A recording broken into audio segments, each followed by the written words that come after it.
So I'll give you a bit of a kind of context for the service development, why we were doing it.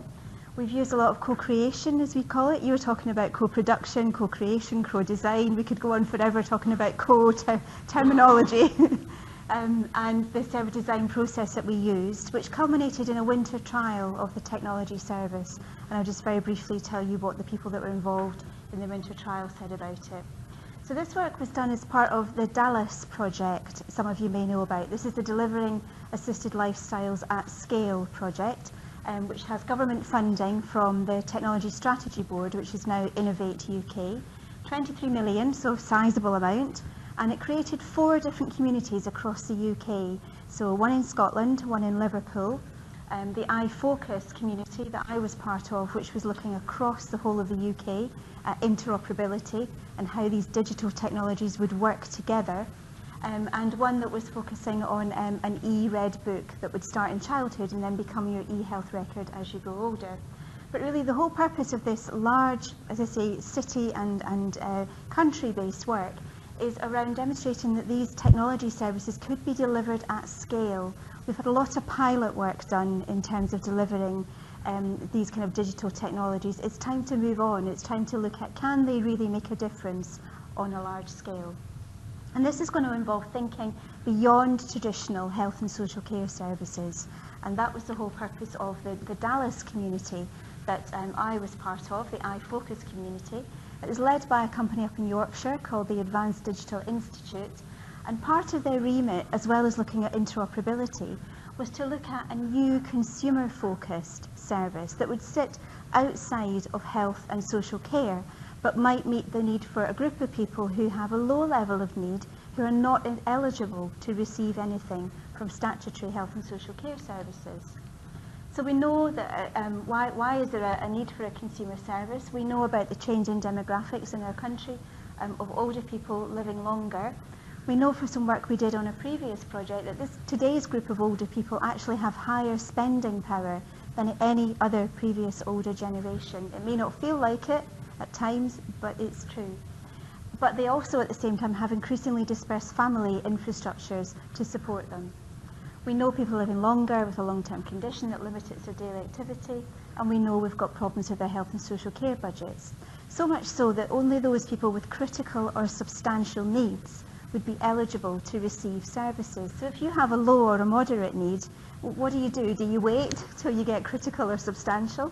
Or is there something that you can do much earlier to take responsibility for your own health and self-management? So we started with our whole premise of the consumer-led service design was to involve people and people who might care for them in the design of this assistive technology service. What would be useful, what would they want, what would meet their needs, but ultimately the question for us was about what would be desirable. This is about something people would want to buy, if you like. So we've borrowed a bit from kind of market research, sort of, you know, in terms of desirability. What do people want in terms of what would be something they would be willing to pay for? So participatory design approaches are nothing new. They've been around for about 40 years. They've grown alongside the kind of action research paradigm, but it's about involving people in the early stages of the design process and the creation of the service and the service design. So for us as facilitators, it's about using a range of creative activities to allow people to participate in ways that perhaps traditional focus groups might not, that rely on being able to debate in front of a group of people and speak, etc. And so we use a wider range of creative activities to engage people, to allow them to have the opportunity to make their viewpoint known, other than having to verbalise. It can be quite scary as a researcher because there's no formal recording of the workshop in the way that you would record a focus group and have your transcription. So the artifacts that you create, the things that you create in the group, whether it's posters or diagrams or models, they become your data. We take a lot of photographs in action. The field notes that you take as part of the workshops are very, very important, as is the collaborative analysis afterwards of the information that you have and the data that you've created in the groups. So we started with, in the beginning for this project, we had 2 groups of participants. A third of people were under 64 might represent the carers, and 2/3 people over 65, and then our second group was the industry and service representatives. And we recruited from a wide range of places. We had people from our Coventry University Employee Network, we had people from local charities and carers groups, and the industry and service representatives that work with us at Coventry University. So we began in the beginning of the workshop, we didn't mention the T word at all. We didn't talk about technology. We talked about what was important to them and what would help their families and carers help care for them. We talked about what information they would want to share and what would be important in the way that they would share that information. And it very quickly became apparent it wasn't an I need help kind of service that was needed. It was a, do you know what, I'm okay. You don't need to worry about me today, I'm absolutely fine. That was the kind of service that was missing. Now, we wouldn't have thought of that on our own as researchers. We'd have been going for the help, the emergency, the come I need you now type of thing. So the value that having our participants in the workshop in terms of what was important for them was quite different to what we would have thought. So we talked about daily routines and what kind of things would indicate that you were okay, which were that you were up and about, that you'd done something that you would normally do as part of your daily routine, and that your house was warm, and that you had maybe eaten or drank something or taken your medication. But it was the combination, the co-intelligence of those things that would indicate that the person was okay. So we looked at a range of electrical appliances that people might use during their day to indicate that they had done something which was part of their normal routine. About all of us maybe in this room, if you think about what you do in your morning routine, does anybody not use anything electrical? Hairdryer, kettle, coffee maker, telly, radio, shaver. Almost there is one electrical appliance that everybody uses. There maybe get some people who just pull their clothes on and go, I don't know, but generally people use one electrical activity. We used service journey mapping. We took people on a fictional bus journey where we mapped out the bus stops that they'd gone to, which represented the different stages of the service. So how would they become aware of the service? How would they join it? How would they have it installed? How would they use it? And how would they ultimately leave the service? And it was about sort of using the language of the metaphor. So saying, well, who's in the queue with you? How long would you wait at this bus stop? You know, sort of getting people to think about it and get involved in creating a kind of relaxed and sort of playful kind of atmosphere in the co-creation. We then went on to use a range of personas. Sometimes it's easier for people to distance themselves and not think about themselves, but to think about someone else who might use this service. So we had a range of personas. Ada, who was 75, who might have the service in her home. Alison, her friend, who was 70, and Marie, her daughter, who was 44, and thinking about how the service might be used from the different viewpoints of these people in the groups. So we were then able to use all of that data to actually do a service blueprint, if you like, of what the service would look like. And this was created from all of the information that our participants in the co-design gave us about how they would want to use the service. This is a service that was developed. It was called Around Me, and it would sit under a brand called Warm Neighbourhoods. So you would have a user in the middle, who would be the person that would have the service installed in their house. You would have a group of local neighbours who might be close enough that they could go round or pop in. And then you'd have a range of what we called remote neighbours. So that might be family members who would live too far away to physically pop round, but that could call or email or text or wanted to know that the person was up and about and okay.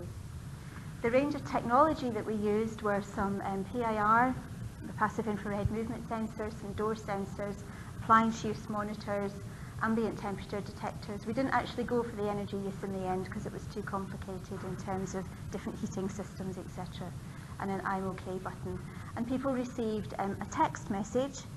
So as a carer, you would put your mobile phone number into the service by a set time point, so say 10 o'clock in the morning. If you had normally activated all of those sensors, your neighbourhood that you had chosen and had their mobile phone numbers in the system would receive a text message to say that you were okay. And it was an I'm okay message. It wasn't a I need help. So we did a winter trial where we put it into practice. We didn't do any new technology development. This was repurposed telecare kit, and we worked with TimeTech, one of the large telecare companies. And we had 12 neighbours in the trial with a range of users who had it installed for 12 weeks. And we did midpoint and endpoint interviews, and we used a classic analysis approach at this point, where we had our transcripts and we cut them up and we had our themes, etc. A colleague and I looking at mountains of data on the wall. So the trial results, it was overwhelmingly positive. The winter trial, we'd never had anything like it in terms of the positive response that we had. It promoted greater understanding amongst the personal neighbourhoods. It gave people the opportunity as a family to talk about, well, if the message doesn't come through, what are we going to do? You know, who's going to respond? What will we do if we don't get a message? Who's going to go around? Well, maybe you do the weekends and I'll do during the week, or we'll take weekends about. And it gave people the opportunity to discuss different ways that they were going to support that older person. They really liked the fact that it was focused on positive well-being messages, and the installation and setup. We had a few issues around there.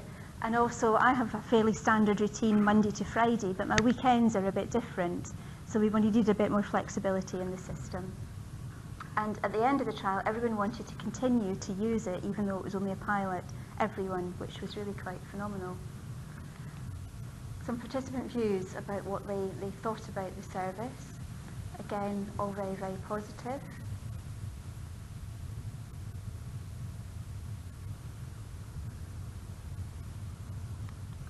There's a short video here, but I think I won't do that for time, and people could follow that. It's about 3 minutes. Is that okay?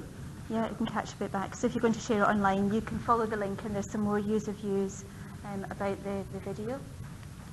And then the next phase went into commercialisation. So we went back to our participants, and this time the groups that we had in terms of co-creation, we had older people and their carers and the industry and services representatives together. And we looked at all of the data from the groups, and we were actually thinking about, okay, well, what's in the box? If you were going to go and buy this off the shelf, pick up your box in whatever store and take it home and use plug and play, what's going to be in it? What 3 sensors would be the top 3 sensors? How do you want to use it? You know, how do you want to install it? What about pricing? What about branding? What about marketing? And we did that again with our people who'd helped us to do the co-design in the first place. And at the moment, the service is being taken forward to commercialisation by the Advanced Digital Institute. Carers UK are involved, and they have investors. So hopefully one day you will be able to go and buy that white box in a store somewhere. So our conclusions, as I said, it was an overwhelmingly positive response, and I'm convinced it was because we had co-creation as our methodology. We involved the people who ultimately would be buying and using the service in the design of that service. So it was created around what they wanted. It enabled people to carry on as normal with their daily activities. They didn't have to do anything extra. It increased a sense of independence and social contact, and it was very simple and positive, and we needed to do a bit of flexibility around weekends. But overall, our conclusion was that a system like the Around Me service would help people to age in place and support their friends and family to care for them. Thank you very much.